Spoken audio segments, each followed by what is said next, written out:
주신 말씀 같이 보겠습니다. 이사야 52장 13절에서 15절입니다. 스크린 보시고요. 찬대는 이쪽 보셔도 좋아요. 앞쪽에 있는 분들은 이쪽이 조금 더. 보라, 내 종이 형통하리니 밭들어 높이 들려서 지극히 존귀하게 되리라. 전에는 그의 모양이 타인보다 상하였고 그의 모습이 사람들보다 상하였으므로 많은 사람이 그에 대하여 놀랐거니와 그가 나라들을 놀라게 할 것이며 왕들은 그로 말미암아 그들의 입을 봉하리니 이는 그들이 아직 그들에게 전파되지 아니한 것을 볼 것이요 아직 듣지 못한 것을 깨달을 것임이라. 아멘. 우리 찬양대에 찬양이 있겠습니다.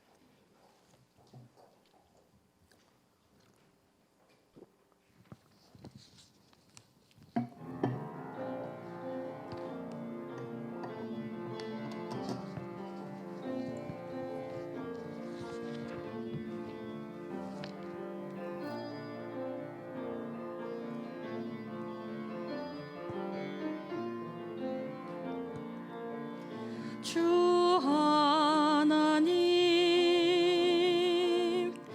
독생자 예수 날 위하여 오시었네. 내 모든 죄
거듭난 생명 도우시는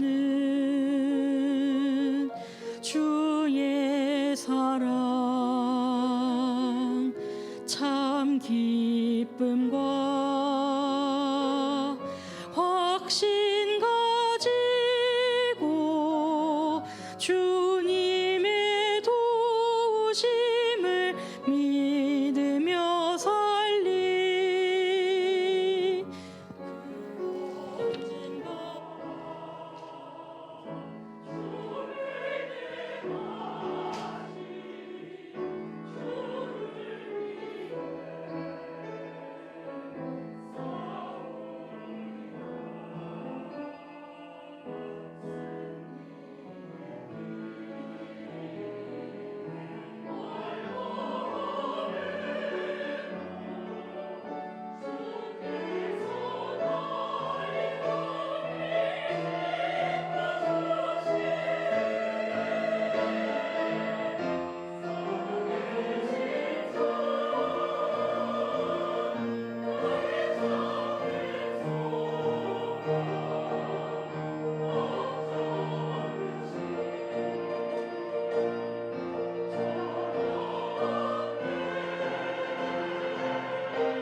이제 원영인 목사님 나오셔서 완전히 새로운 사람 말씀 전하실 때 갑절의 은혜가 있기를 축복합니다. 박수.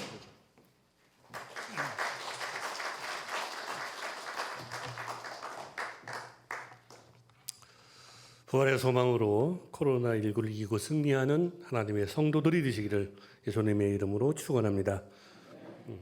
10분 동안 핵심만 말씀드릴 테니까 여러분 스스로 한번 생각해 보시고 또 답을 구하시고 자녀들에게 기회가 되면 자부심을 심어주는 그런 귀한 부활절 아침이 되었으면 좋겠습니다. 역사를 모르는 민족은 소망이 없는 그런 민족이라고 그래요. 역사를 통해서 교훈을 얻지 못하는 나라는 미래를 개척해 나갈 수 없다, 그렇게 말하고 있습니다. 성경이 뭘까요? 그의 역사예요.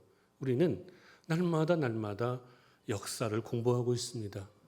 그의 역사가 누구죠? 바로 예수님의 역사입니다. 그렇다면 지금까지 되어진 역사는 우리가 배워서 경험해서 알고 있습니다. 근데 앞으로 되어질 역사는 우리는 모릅니다.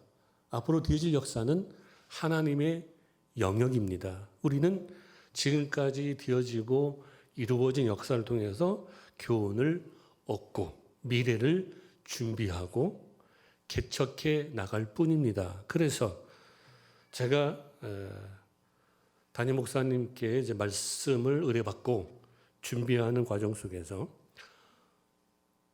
저희 감리교 본부 교육국에서 요즘에 그 젊은 친구들을 위한 영상이 세상적이고 쾌락적이고 뭐 먹방이니 뭐 어떤 이상한 쪽으로 많이 이제 방송이 나오지 않습니까? 그래서 감리교 역사를 보니까 근대화 역사하고 똑같아요. 감리교의 역사가 조국 근대화 역사이고 근대화 역사가 감리교 역사다라는 사실을 깨닫고 말씀을 준비했습니다. 무려 300명 이상이 우리 감리교 인물들이 나라를 위해서 봉사하고 희생했습니다. 이승만 박사, 김구, 그죠? 이준 열사, 유관순, 뭐 엄청나게 많죠. 근데 참 이상한 깨달음이 왔어요. 뭐냐면 그 고종 황제가 처음에는 그 자기 아버지 대원군을 통해서 세국 정책을 폈어요. 잘 모르니까. 그런데 이제 연세가 드시고 자꾸 사방에서 이야기를 듣다 보니까 개방 개혁을 하지 않고는 안 되겠다. 그래서 최초로 이제 개신교회에게 문을 여는데 바로 감리교회예요. 그래서 감리교회는 고종 황제의 허락을 받고 이제 선교를 시작합니다. 학교 쪽으로, 그다음에 배제학당이죠. 그다음에 시병원 의료 선교, 그다음에 여성 교육 선교. 스크랜튼 대부인이 나중에 그게 이화학당으로 변하는 거고 이제 수많은 병원으로 이제 성장하게 됩니다. 그 역사를 봤을 때 성경의 역사하고 아주 이상하리만큼 겹치고 같이 맥락이 통하는 놀라운 깨달음을 얻었어요. 그래서 원래 작년부터 계획했는데 우리 감리교의 역사를 우리 젊은 친구들에게 영상 콘텐츠로 만들어서 제공하자. 보던 안 보던 그렇게 해서 저희들이 이제 앞으로 뭐 시즌 2, 시즌 3 해가지고 계속 한 300명, 400명의 이제 독립을 위해서 또 나라를 위해서 희생과 봉사한 그런 분들을 영상 콘텐츠로 담아서 배포하려고 해요. 그래서 첫 회 영상이 내일 모레 나오거든요. 그 걸어서 세계 속으로 그 촬영한 연출 감독이 하시고 아나운서는 전 그 YTN 아나운서고 홍민기 박사는 우리 감리교회에서 가장 젊은 한국 교회에서 전공한 박사님 이렇게 해서 한 10명이 달라붙어서 촬영을 합니다. 보통 영상을 제작하려면 한 30명이 달라붙는데 재능 기부 형식으로 진행하고 있습니다. 그 티저 영상이 우리 감리교회 역사상 처음으로 석고한제일교회에서 이제 처음으로 한번 보여드리겠습니다. 한번 보실까요?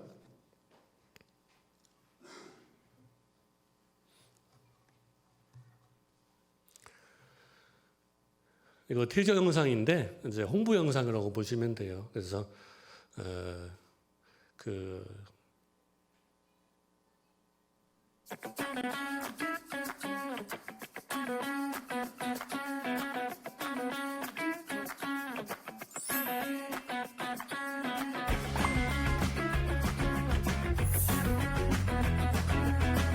다시 정리해보고 다시 느껴보는 역사. 아펜젤러 선교사님에 대해서 우리 한번 근대화에 있어서 중요한 역할을 맡으셨던 분인데 아펜젤러 선교사님 하면 가장 떠오르는 이미지 중에 하나가 배제학당입니다.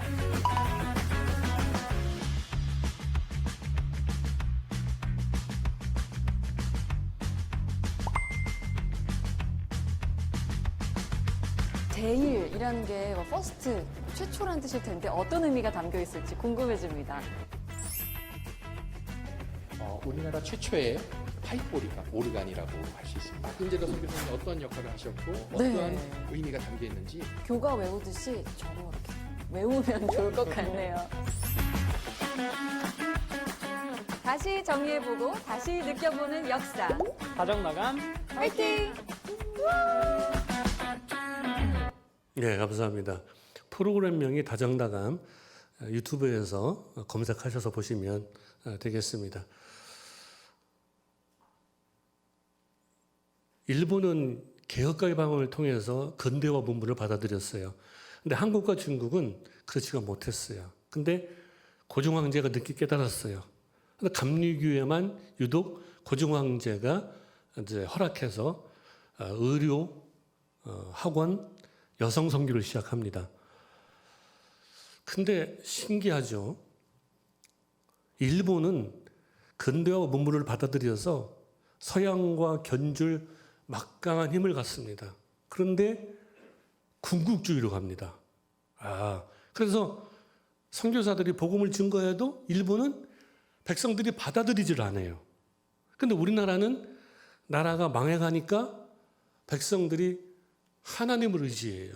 그래서 일제시대 때 수많은 교회가 세워지고 6.25 전쟁 때 엄청난 교회가 세워져요. 제가 섬겼던 교회도 6.25 전쟁 때 피난민들이 세운 교회. 고난 중에 더 기도하게 되고 그리고 하나님의 교회가 더 왕성해지는구나. 만약에 일본이 우리나라랑 역사가 바뀌었다면 역사는 가정이 없지만 바뀌었을 거예요. 그런데 이상하게 그 나라는 군국주의로 가고 우리는 나라가 망하는데 아펜젤러 선교사가 언더우드 선교사랑 부활주일 날 1885년 4월 5일 날 도착하자마자 인천항에 기도합니다. 뭐라고 기도하냐면 우리는 부활주일의 이후에 왔습니다. 그 다음이 중요해요. 부활절에 죽음의 장벽들을 산산히 부순 주님, 이 백성들을 속박하는 굴레들을 깨뜨리시며 그들을 하나님의 자녀들이 누리는 빛과 자유로 인도하소서라고 기도합니다.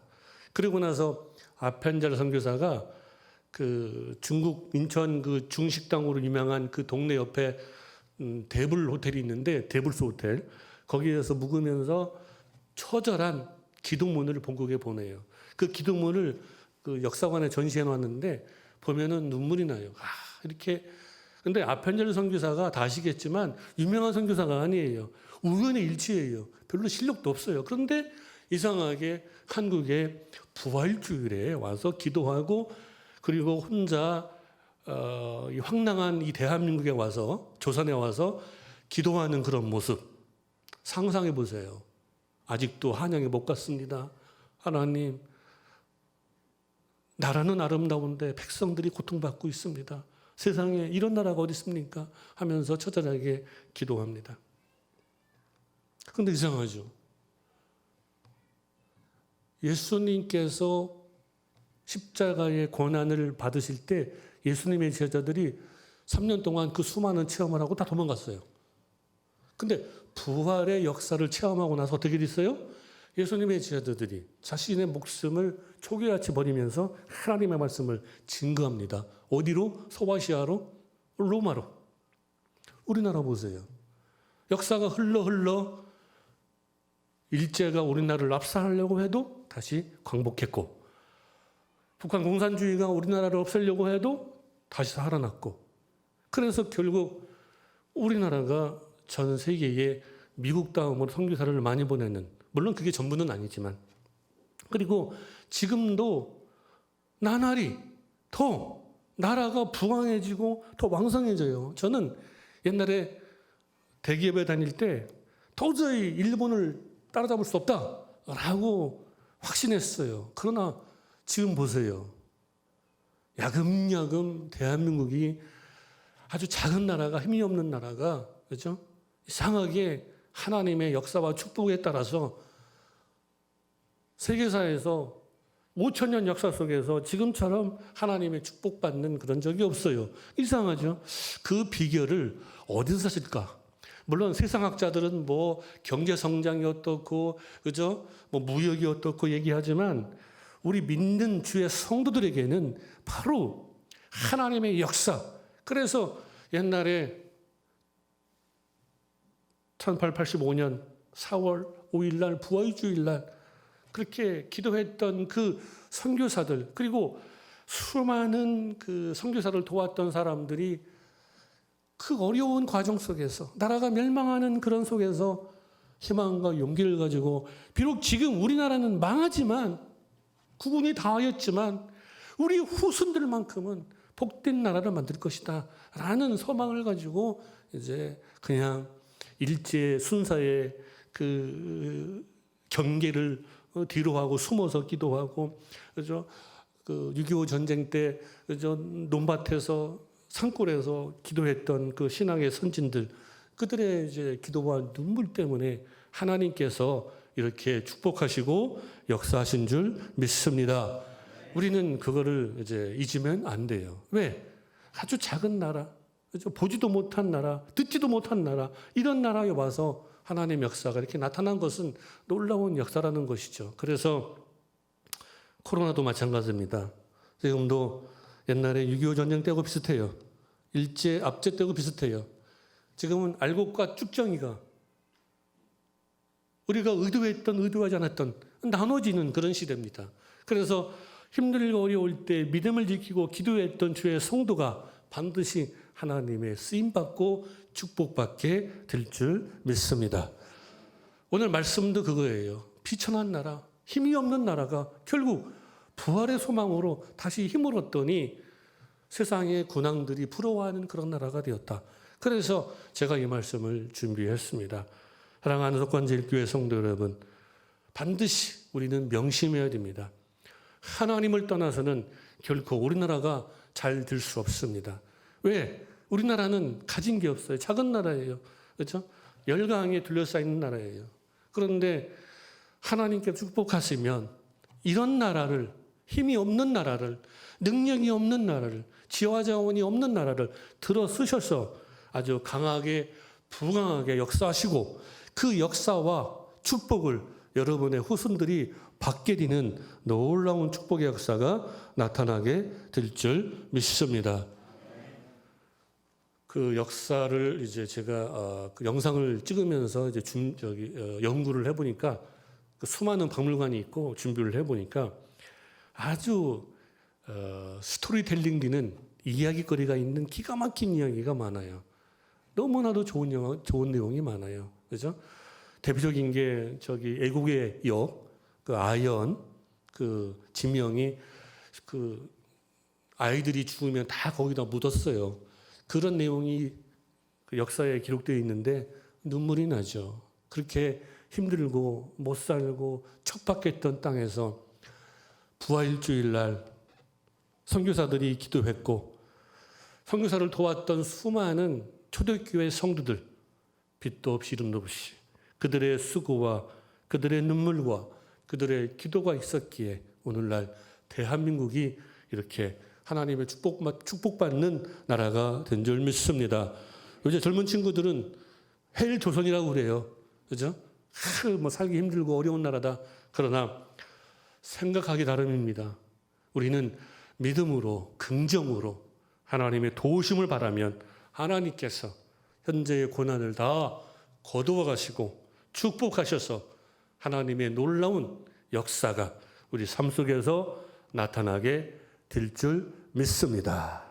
부활주일에 우리 성도들에게 하나님의 귀한 축복과 역사가 나타나기를 예수님의 이름으로 축원합니다. 기도하겠습니다. 150년 전부터 우리 대한민국은 힘들고 어려운 나라였습니다. 그러나 하나님께서 선교사를 통하여 부활주일 아침에 귀한 기도를 하게 하시고 많은 초대교회 성도들이 눈물과 기도로 미래를 열어갔습니다. 하나님 아버지, 현재 코로나19 때문에 힘들고 어렵다 할지라도 우리가 참고 인내하며 기도하며 새날을 바라볼 때 하나님이 축복하셔서 더 좋은 역사가 나타나게 될 줄 믿습니다. 그래서 우리 대한민국에 우리 석관제일교회에 우리 성도들의 가정에 하나님의 귀한 축복의 역사가 나타나게 하옵소서. 하나님께서 오늘도 주님의 교회에 나와 예배 드리게 하시고 축복하시니 감사합니다. 저희들의 삶 속에서 놀라운 축복과 은총이 이제부터 크게 나타나게 하옵소서. 예수님의 이름으로 기도하옵나이다. 아멘.